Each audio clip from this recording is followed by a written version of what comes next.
Hustle and bustle, of course, of the holiday season. It's here, for a lot of us. Yeah, this is the most wonderful time of the year, but here's the thing. At what cost? A recent BMO survey found that on average, Canadians are expected to spend more on the holidays this year than last. So between travel, gifting, entertaining, all those sorts of things, the holiday, that total is upwards of about $1,800. So let's bring in financial expert and speaker Robyn Thompson to talk more about sort of how to budget and how to prepare yourself for this time of year. We know this is, Robyn, one of the most expensive times of the year. What's your top tip for people who are thinking, you know what, Black Friday's tomorrow, thinking about going out and shopping? What do you say to them? Black Friday comes around every year, right? Yes, so we know, we already have that vision in our brain of people crashing through the glass doors and taking all the sales. Big screen TVs. Big screen TVs. Yeah. But I think it's really important to take it back and understand where Canadians are right now. When we look at where we are financially, there's about 50% of us between the ages of 18 and 54 that are living paycheck to paycheck. And we have the highest credit card debt on record that we've ever had. So it's a magical season for some, and it's a very stressful season for others. So when you're looking at holiday shopping, you want to make sure that you are staying within your budget or within a parameter so it doesn't become this overwhelming, stressful environment for you, and you end up in January with bills that you can't afford because you've made the holiday season magical for someone else. And that's the danger, right? If parents of younger children, they want to create that magic and kind of spoil them, and in some cases it feels good at the time, but the regret can be coming as those bills arrive. So how do you try to get people to stick to those parameters and find parameters that are reasonable while trying to keep the magic alive, I suppose? This isn't sexy, and we hear it every year. We have to make a plan, right? So we hear it every year because it actually works. We need to understand how much we can allocate in our budget towards Christmas. And what does that look like? And that's from gifts, travel, entertainment, decor, all of the things we have to put together.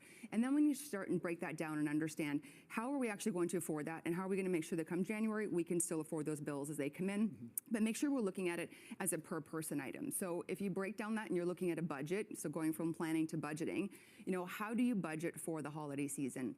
And I really recommend taking a look at each person and understanding what can you afford for each person. And sometimes maybe that doesn't have to be an actual gift. It could be volunteering your time. It could be homemade gifts. It could be things that will provide value to people in your life that don't necessarily cost a whole lot of money. Do you find, Robyn, that when people, I'll be old school and say put pen to paper and start to sort of jot down or sort of type out what they've actually been spending month to month, that they are shocked by what the numbers really show, that people are maybe unaware of what they're spending in some cases? Absolutely. And I think it's one of those, you have to put it on paper. If you put it on paper, it becomes real. And you can commit to a budget and you commit to a plan. So when you understand going into these Black Friday sales, U.S. Thanksgiving tomorrow, we're already seeing it on our phones, we're already seeing it on television. The sales, the ads, the tactics, they are designed to take your money from you. That's why they're here. So if you can go in and have an understanding of what the parameters look like when you put it down to paper, then you can be clear about this is the gift, this is the amount, this is that I can afford, and take advantage of those deals. We're all going to take advantage of the deals. I'm a deal girl, so take the money, but make sure that you're not putting it at a point where you're not doing it in a stressful situation. So avoid last minute shopping.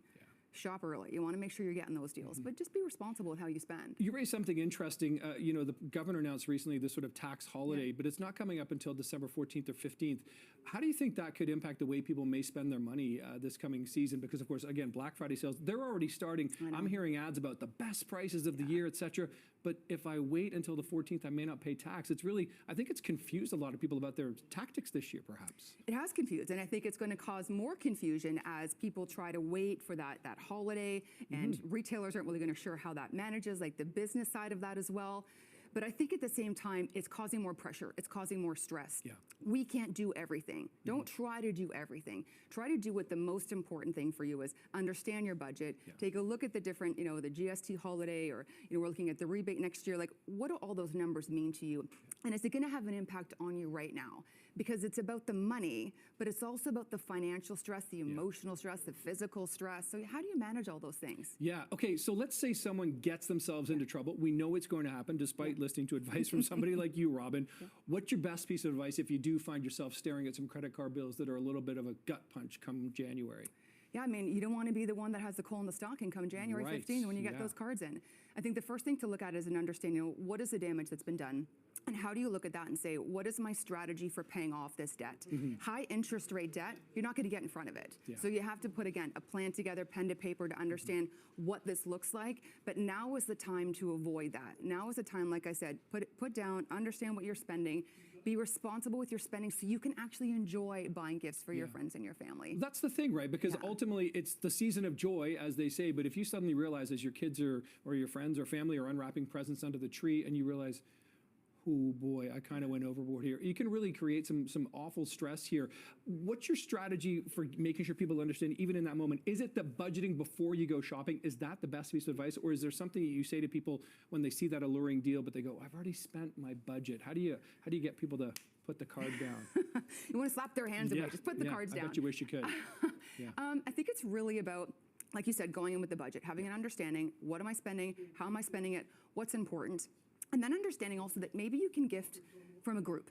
If you have someone that you want to make a big present for, or you always have those little knickknacks, people don't remember sweaters in 2 years. They don't remember the shoes or the shiny object. They remember what you did for them. They remember the potluck dinner that you could all afford to go to. They remember the time and the space. So before you put yourself in a position where you have that buyer's remorse, as you know, we tend to have sometimes, I've done it, 100% guilty of that. For sure.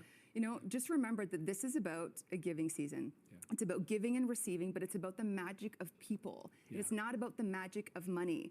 Get the deals, have your budget, start January strong with great budgeting tips, and you'll be great. And I love that point about people forget about sweaters in a couple really of years. do. That is so true, Robyn. Absolutely. Okay, money expert Robyn Thompson, always a pleasure. Thanks for these tips. Thank you so you're much. welcome. Great to Anytime. see you. Okay.